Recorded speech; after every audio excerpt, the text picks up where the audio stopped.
How to add music to KineMaster. Now in order to add music in KineMaster, just simply open KineMaster and open the clip which you would like to edit. If you don't have one, just simply tap to create new and create a new edit. Now after going into the edit, you will get to see this page. Now in here, in order to add music, just simply tap to this music button. After this, you will get to see a bunch of music in order to add the music into your clip.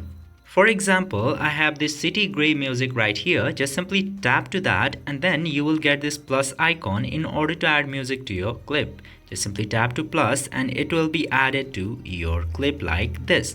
If you want to add some other music, you can also export it from your files. Just simply scroll down and go to this folders and then you will get to see all of the musics that you have in your gallery. Similarly, just simply select the music and tap to plus button and the music will be added to KineMaster.